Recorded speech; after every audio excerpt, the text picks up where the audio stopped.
क्या नाम है आपका? रोशनी। रोशनी नाम है। अच्छा, कितने तक पढ़ी हैं आप? 5 तक। 5 तक।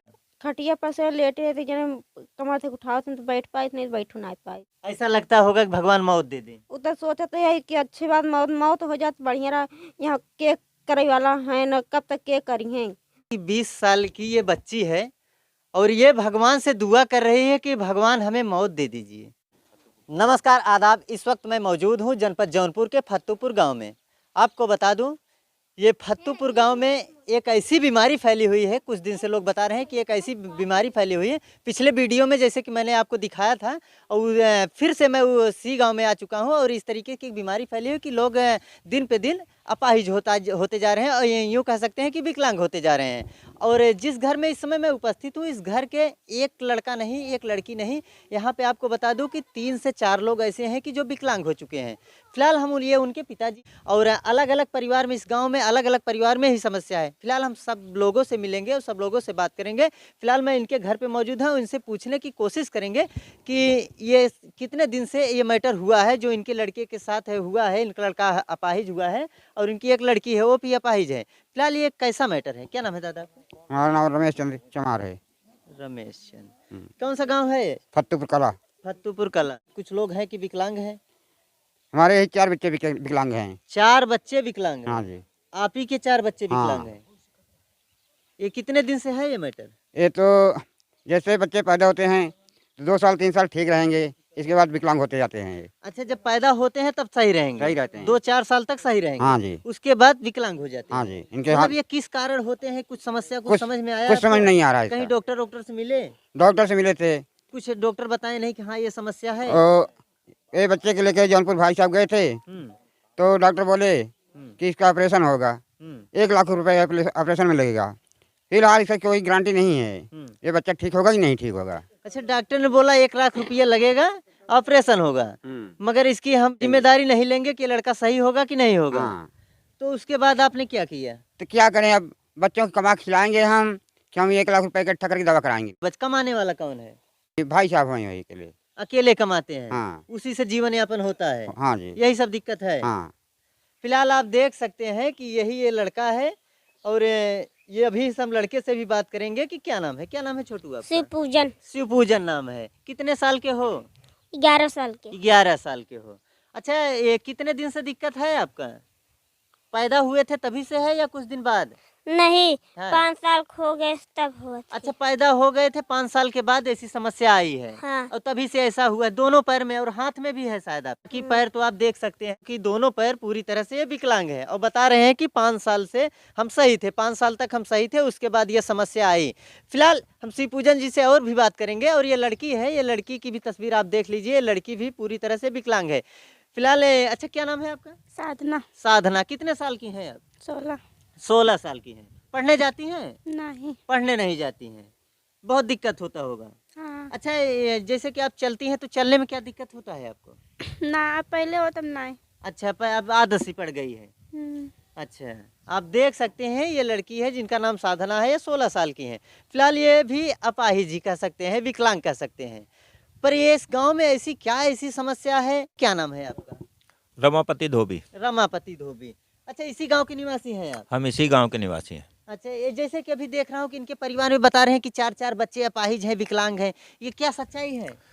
इसमें तमाम प्रकार की समस्या है। यहाँ पे कोई सुविधा इन लोगों को उपलब्ध नहीं है। पानी का दिक्कत है, पानी दूषित है और खाने पीने का दिक्कत है। ये लोग स्वच्छ खाना नहीं पाते हैं क्योंकि जो कमाते हैं उसमें पूरा होता नहीं है। उसमें पूरा न होता नहीं, जब पूरा नहीं होता तो किसी तरह अपना गुजारा करने के लिए जो भी होता है वो खाते हैं पेट भरने के लिए।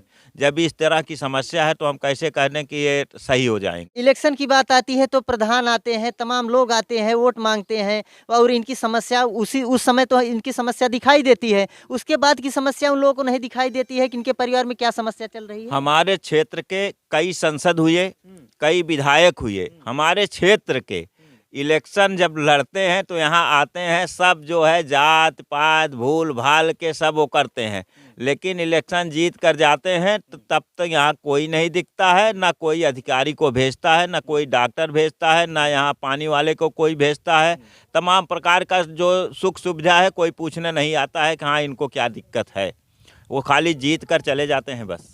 जीत कर चले जाते हैं और दिन ब दिन अपनी झोली भरते हैं। हाँ। और गरीबों के लिए कुछ देखभाल नहीं है, नहीं करते, कोई सुविधा नहीं है। नहीं। यही सब दिक्कत है। यही सब दिक्कत, चाहे ग्राम प्रधान हो हाँ। और चाहे विधायक हो, चाहे संसद हो, कोई भी नहीं करता है। कोई प्रतिनिधि जनता की आवाज नहीं सुनता है। नहीं, जीत के जाने के बाद कोई यहाँ दिखता नहीं है, अपनी शक्ल नहीं दिखाता है कि इस गांव में जहां से हम जीते हैं, जहां लोग हमें जिताए हैं, क्या समस्या है, कोई सुनने नहीं आता है। सब लोग अब झोली भर के चले जाते हैं। हाँ, न सुनने आया है और हमें लग रहा है न कोई आएगा भी। कोई आएगा भी नहीं। नहीं, इस तरह का लग रहा है जैसे कि नहीं, अब सरकार कम्बल भेजी, वो कम्बल यहाँ तक नहीं पहुँचा। वो सब वही लोग पाए जिसको जरूरत नहीं था। सरकार की तरफ से गरीबों में कंबल बटा, यहाँ तक नहीं पहुँचा, गरीबों में नहीं मिला। नहीं मिला। और तमाम ऐसे फोटो खिंचवा के सोशल मीडिया पे डाल दिए होंगे कि हमने कंबल बांटा, कंबल बांटा। हाँ, वो सब किए, मीडिया वाले को डाल दिए, सब व्हाट्सअप कर दिए, तमाम प्रकार का ऐसे फोटो खींच कर दिए, लेकिन जिसको चाहिए उसको नहीं मिला। आप उनसे पूछ सकते हो कि हाँ मिला कि नहीं मिला, यहाँ बाजू में बैठे आप पूछ लीजिए, ये उसके पात्र हैं और इनको नहीं मिला, क्यों नहीं मिला? ये सरकार उनसे पूछे कि हाँ क्यों नहीं मिला। सरकार खाली जीत कर जाती है, वहाँ से अनाउंस कर देती है कि मैंने ये चीज़ कर दिया, धान जो है 24 रुपये किलो कर दिया, 20 रुपये किलो कर दिया, किसानों के लिए मैं इतना हित कर रहा हूँ, मजदूरों के लिए इतना कर रहा हूँ, नरेगा चला दिया हूँ। पूछिए इनसे कि कितना नरेगा में काम पाते हैं, पूछिए इनसे कि नरेगा में कितना पैसा पाते हैं, पूछिए इनसे कि इनको कम्बल क्यों नहीं मिला, पूछिए इनसे कि तमाम प्रकार का जो सुख सुविधा है इनको क्यों नहीं मिल रहा है। क्या सरकार वहीं से आदेश करते बैठी है कि अपने यहाँ कर्मचारियों अधिकारियों को देखती है कि वो क्या कर रहे हैं? जब तक उनके ऊपर शिकंजा नहीं कसेंगे तब तक ना गरीबों के लिए कुछ हुआ है और ना होगा। कोई भी सरकार हो, कोई भी सरकार हो, जब तक वो अपने अधिकारियों के ऊपर कड़ा शिकंजा नहीं कसेगी, जब तक वो डीएम के ऊपर शिकंजा नहीं कसेगी, जब तक एसडीएम के ऊपर शिकंजा नहीं कसेगी, जब तक बीडीओ के ऊपर शिकंजा नहीं कसेगी, जब तक सेक्रेटरी के ऊपर शिकंजा नहीं कसेगी, जांच कराने के बावजूद ग्राम प्रधान की वसूली नहीं की गई तो क्या माना जाए? मैं स्वयं जांच कराया हूँ, पिछले प्रधान की जांच कराया हूँ कि इनको शौचालय क्यों नहीं मिला, इनको जो है पैसा क्यों लिया गया, 20,000 25,000 आवास का पैसा क्यों लिया गया, और जो मनरेगा के में काम चला, तमाम प्रकार का काम चला, जो नाजायज़ पैसा निकाल लिया गया, सेक्रेटरी निकाल लिए, प्रधान निकाल लिए, उसकी जाँच करवाया। लेकिन वो जाँच करवाने के बाद भी वो आज तक उस पर कोई शिकंजा नहीं कसा गया कि हाँ ये सच किया, जो कि हलफनामा के साथ, चैलेंज के साथ जाँच करवा रहा था। हाई कोर्ट तक आदेश करवाया लेकिन उस पर शिकंजा नहीं कसा गया। तो हम क्या माने? इसमें ये मानेंगे कि सरकार ही भ्रष्ट है। सरकार ही भ्रष्ट है। आप देख सकते हैं कि चाचा जी कह रहे हैं, जैसे कि इनका कहना है कि योगी बाबा की जो सरकार है गरीब असहाय लोगों पे जैसे उनका बाबा का बुलडोजर चलता है, गरजता है, ऐसे ही यहाँ के जो प्रतिनिधि हैं और यहाँ के जो अधिकारी हैं इन पर कब बाबा का बुलडोजर चलेगा। यही सब चीज़ें चाचा बता रहे हैं कि देख लीजिए यहाँ के जो प्रतिनिधि हैं ये बहुत लापरवाही से और अधिकारी बहुत लापरवाही से काम कर रहे हैं, गरीबों तक कोई सुख सुविधा नहीं पहुँचा रहे हैं। फिलहाल उनके परिवार के कुछ वरिष्ठ लोग हैं, हम उनसे भी बात करेंगे कि आखिर क्या कुछ मामला है। दादा क्या नाम है आपका? राम मूर्त। राम मूर्त नाम है आपका। अच्छा, जैसे आप अभी के परिवार में ऐसे 3-4 लोग हैं जो कि अपाहिज हैं? हाँ साहब, हाँ। बाकी और कोई खबर लेने नहीं आया है? कोई नहीं साहब, ऐसे जिंदगी चल रही है? ऐसे चल रही है साहब। अच्छा, कमाने वाला कोई है नहीं? कोई ऐसे जीवन कट रहा है? बस साहब, कमाने वाला कौन, एक एक आदमी है, कमाने वाले 4-4 हैं, खबारों पहुँच कहाँ से पाए, खिला कहाँ से पाएंगे? उसी में बच्चे पढ़ने कैसे पढ़ते होंगे? स्कूल ही नहीं जा पाएंगे? सब लंगड़ बिंगड़ है, यही कैसे? कोई सरकारी कोई साइकिल वाइकिल मिली होती तो उसी से अपना चले जाते? कोई सुविधा नहीं, कोई सुविधा नहीं, कोई सुविधा। प्रधान भी देख रेख नहीं करने आते हैं? कुछ ना, आते ही नहीं है, मालूम ही नहीं पड़ता है कि गांव है कहाँ, ये घर वाले कहाँ हैं? कुछ न साहब, कुछ ना, यही वोट मांग के चला जाए जोरी भाई, फिर वापस नहीं किया तो मराते है कि बचा है। उसके बाद कोई सुविधा, कोई देख रेख करने नहीं आते कुछ हैं। न कुछ। जैसे कि यहाँ लोग बता रहे थे कि पानी दूषित है, हवा दूषित है, कोई कह रहा था कि जमीन ही दूषित है। क्या कारण? आप कितने दिन से इस जमीन पे हैं? अरे साहब, यहाँ तो हो गया हमें लगभग 60 बरस।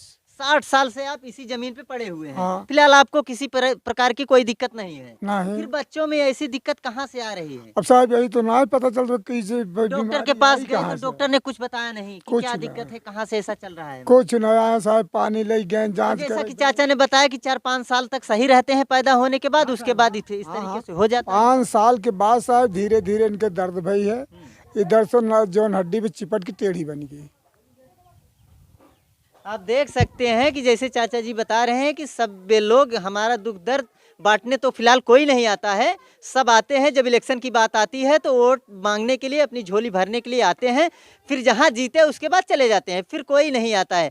फिलहाल जैसे कि अभी मैं शिव पूजन से और एक लड़की से आपकी मुलाकात कराया, फिलहाल उन लोगों की भी तस्वीर मैं आपको दिखाया। एक लड़की और है जो कि वो जैसे शिव पूजन तो चल फिर सकते हैं थोड़ा बहुत, वो लड़की चल भी नहीं सकती है, वो खाट पे लेटी ही रहती है। हम उससे भी बात करेंगे और जानने की कोशिश करेंगे कि वो फिलहाल कितने दिन से लेटी हुई। जैसा कि इनके घर वाले बता रहे थे कि 5 साल तक ये सही थी, तब तक ये स्कूल जा रही थी। 5 साल के बाद फिर ऐसा क्या दिक्कत हुआ कि ये विकलांग हो गई। फिलहाल हम इनसे इनका नाम जानेंगे। क्या नाम है आपका? रोशनी। रोशनी नाम है। अच्छा, कितने तक पढ़ी हैं आप? 5 तक। 5 तक। तो एक कितने दिन से ऐसा हुआ है? 6 साल से ऐसा हुआ है। अच्छा, 6 साल से ऐसा हुआ है। हाँ। जब आप 5 तक पढ़ रही थी तो कोई दिक्कत नहीं था? ना ही कोनो दिक्कत ना रहा।